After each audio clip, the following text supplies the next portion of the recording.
a baseball or an orange. And notice I'm not trying to draw just one circle. I'm trying to draw a lot of circles because not all of them are circles. They can be ovals. They can be spider-shaped. I'm going to be making spider jokes in this class, apparently. Apparently, Sony decided to invade us, you know.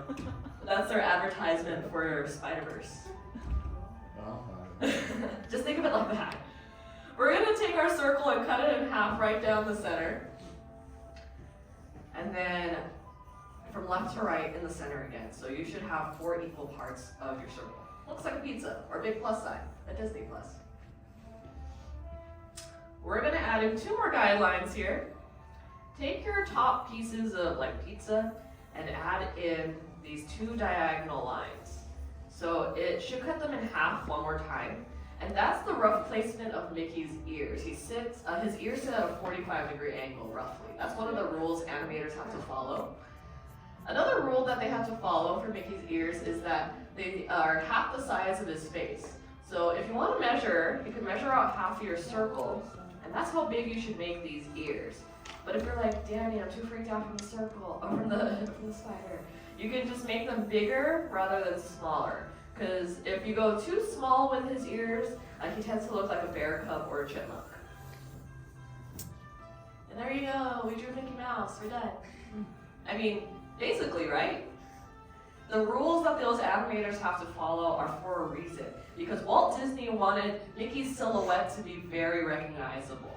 So, like, I don't know any other character that you can recognize from 3 circles, right? These are like called hidden Mickeys. If you look for those, we have one. It's the drum set at the top of the stage there.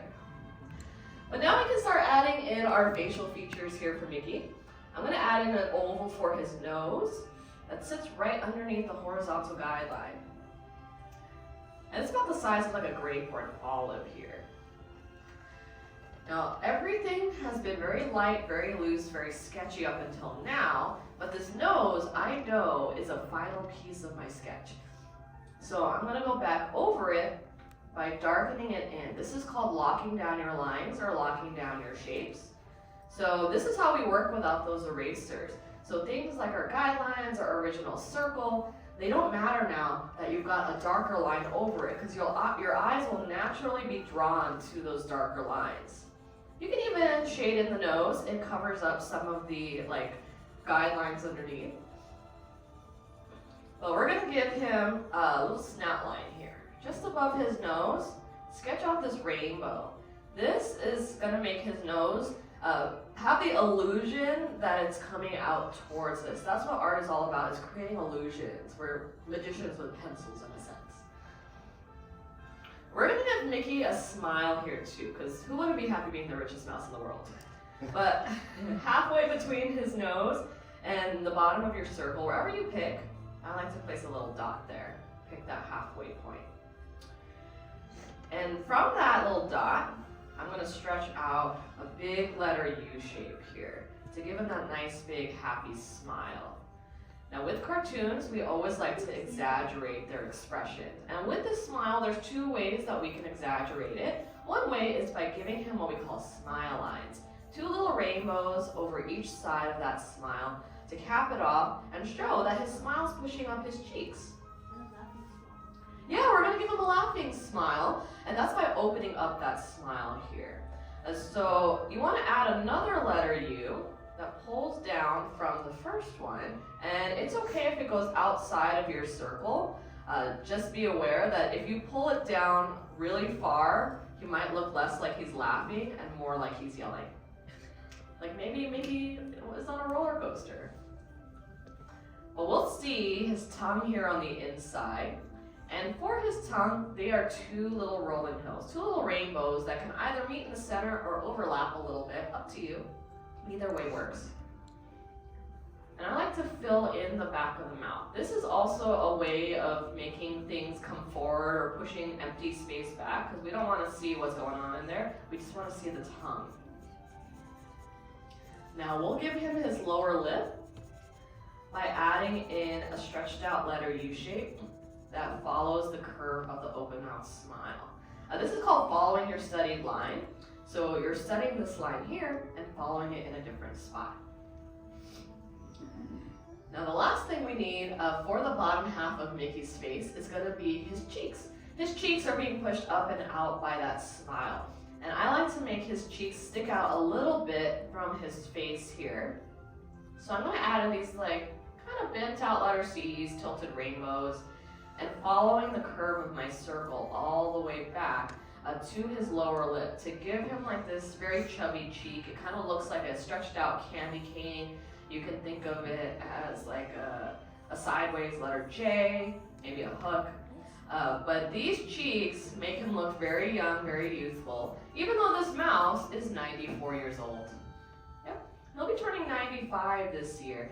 And the date of his birthday is the date that the very first Mickey cartoon debuted to the public. Does anyone know which cartoon that was? Yeah, what's up? It was Steamboat Willie, yes. That is the very first cartoon debuted to the public, but not the first Mickey cartoon ever made. Does anyone know what two Mickey cartoons preceded Steamboat Willie? Fair, because they didn't come out before it. They were called Plain Crazy and Galloping Gaucho. Those two cartoons Walt Disney had a hard time finding a distributor for those cartoons because something new came to Hollywood, something called synchronized sound. Before this, cartoons and movies were basically silent. They'd have like a piano player somewhere in the theater with you playing along with it. But they were going to pre-recorded sound now, and those two cartoons, Walt Disney could not find someone who wanted to show them because they had no sound to it. And when he made Steamboat Willie, Mickey basically skyrocketed in popularity, and everyone wanted this mouse on their t-shirts, in their homes, everywhere. Now we want to add in his eyes here next. His eyes have changed throughout the 94 years that he's been around, but the one basic thing that they've kept in mind is that both of these eyes are ovals. So we're going to add in these two ovals, sitting pretty close together, but the bottom part of the oval is being cut off by the snout. That snout line helps us gauge the space. So it shows us by cutting off those ovals a little bit, making them look like a couple surfboards in the sand, that the eyes are sitting behind the snout. Now you have options for these eyes. If you really like the classic style of Mickey with a steamboat hat and everything, you can shade both of these ovals in solid black. That's how he appeared from about the 1920s to the 1940s. Sometimes he also had what was called pie eyes, which are these little letter V cutouts here. You could add those too. That's kind of how he shows up today in the wonderful world of Mickey Mouse cartoons. But in the 1940s, he appeared in Fantasia, and Fantasia was all about music.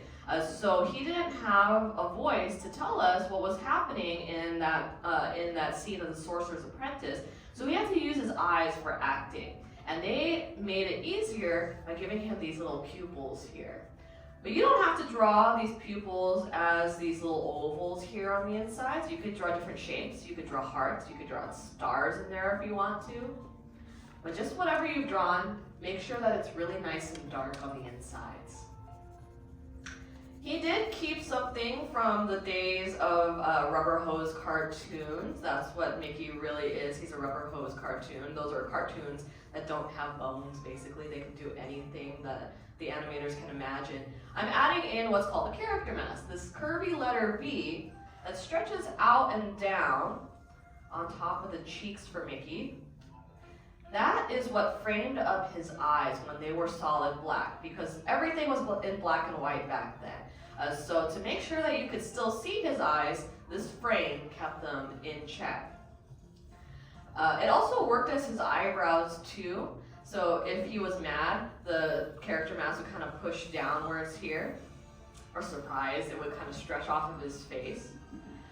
We can lock in the top part of his head and his ears as well, unless you'd like to give him an accessory. You want to give him a sorcerer's hat, you want to give him that steamboat hat, anything you feel like. Just draw it in before you lock in the ears, and then whatever part of the ears is like sticking out from behind that accessory, that's what you want to lock in. That's one of the other rules that these mice have. Walt Disney is credited as the very first voice of Mickey too.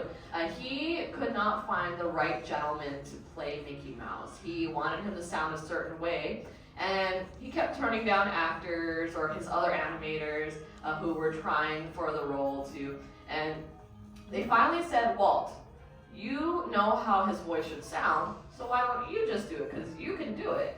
And he was like, okay. So Mickey's very first spoken words ended up in a cartoon called The Carnival Kid, where Mickey was selling hot dogs. And his spoken words were hot dog. That's it for your sketch of Mickey. Anything else you want to add is just extra credit. I like to add in some tone here to give that more black and white feel to my sketch. Even just like messily shading it in. But the last and final step every artist needs for their sketch is finding a good spot somewhere next to Mickey and signing your name. All right, now that we've finished up, did you guys have fun? Yeah, a lot of fun with this class.